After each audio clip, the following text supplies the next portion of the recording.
Good morning, and thank you for joining us today. Israel's ambassador to the United Nations, Danon, will deliver a brief statement. He will take your questions afterwards. If called upon to ask a question, please state your name and outlet. Thank you.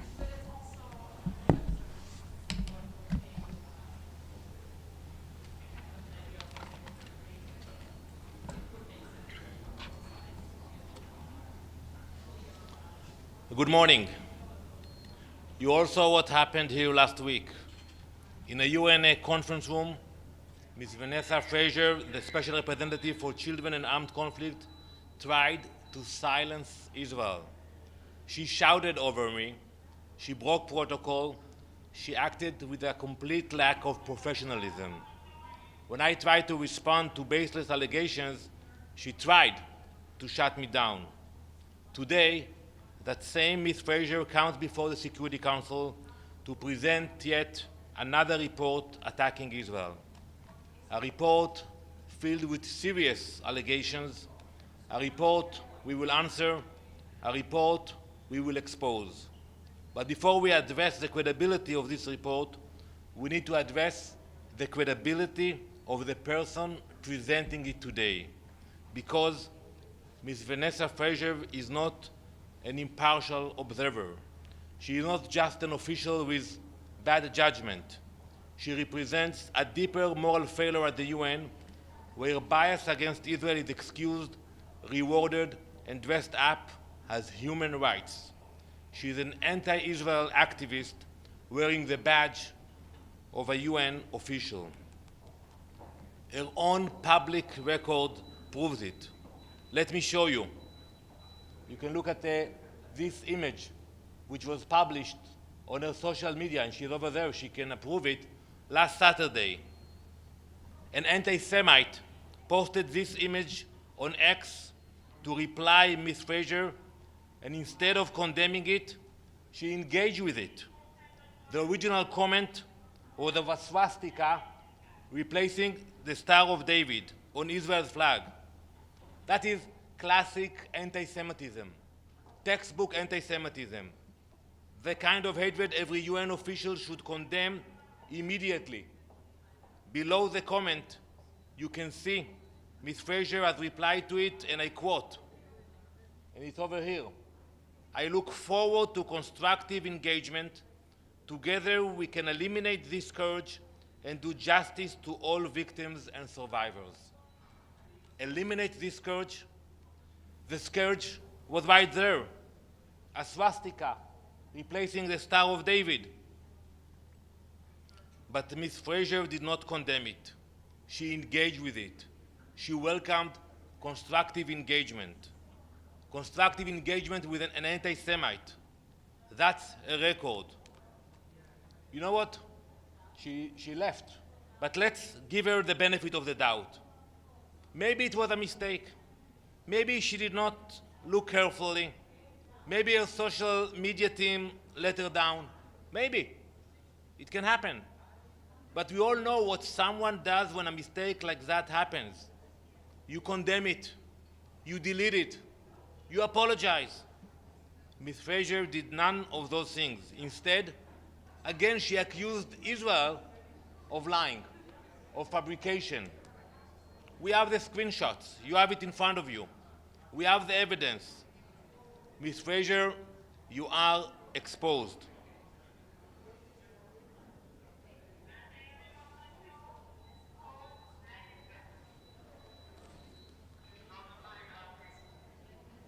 And it's not enough. That's from last week, from her social media. She reposted this post trying to say that Israel dropped explosives disguised as children's toys and footballs in Lebanon. Think about that accusation for a moment.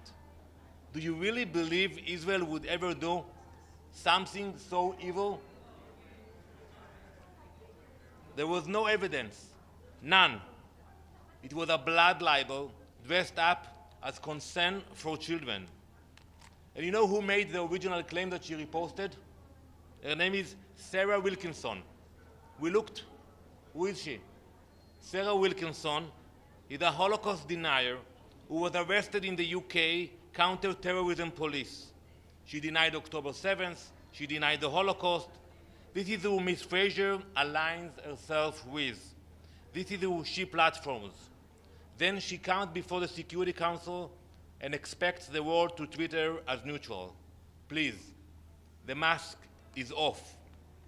And it's not over.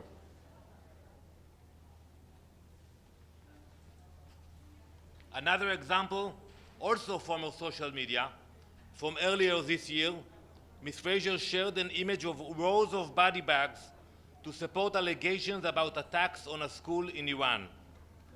But this image, had nothing to do with those allegations. Those body bags were from the massacre of brave Iranian protesters who took to the streets against the Iranian regime. They were murdered by the regime itself. Ms. Fraser used their deaths to promote a false allegation against Israel and the United States. And you know what she did when it came out? She didn't correct the record. She didn't apologize. She deleted the post. That's the pattern. Accuse Israel first, check the facts later. When the facts collapse, erase the evidence and move on, or try to cover it. But today you cannot cover it. Today everything stays. This is not professionalism. This is not neutrality. This is an anti-Israel obsession. And this is bigger than Ms. Fraser. She is not the exception. She is the proof of a culture inside the UN where allegations against Israel become facts. That is why today I am calling on the Office of the Secretary General to launch an official investigation into anti-Israel bias among UN officials and in UN reports. An investigation into how anti-Semitism is normalized in this institution, how hate speech is excused, how false allegations against Israel are amplified by those who are supposed to be impartial. The UN cannot claim to fight anti-Semitism and hate speech while its own officials engage with it, excuse it, and spread it. The time for silence is over. Thank you. Ambassador? It's Pamela Falk from U.S. News and World Report. We will hear from you on this, and we'll hear from Ambassador Fraser, apparently. But can you answer some questions about Beirut and Lebanon campaign? Iran, the deal is up in the air because of it. How do you see the Lebanon campaign going? I mean, how do you see it ending? We have direct negotiations with the Lebanese government. We believe in those negotiations. I think it's very fruitful. But you know, my question is, why do we need Iran in Lebanon? Why they are engaging? Why they are putting conditions? At the end of the day, Lebanon belongs to the Lebanese people, to the Lebanese government. And for us, we have no desire to stay in Lebanon.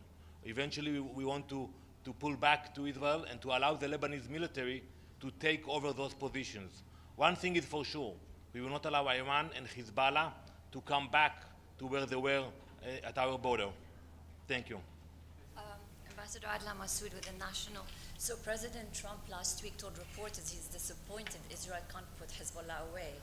And he said that he is close to giving it over to Syria. Now, after months of war, thousands of casualties, over 1 million displaced, and still no Hezbollah disarmament, what's Israel's response? So first, we all know it's very complicated. You know, we fight with a terrorist organization that hides behind civilians, behind UN officials. We accomplished a lot. We pushed Hezbollah to different locations. Hezbollah is still in Lebanon.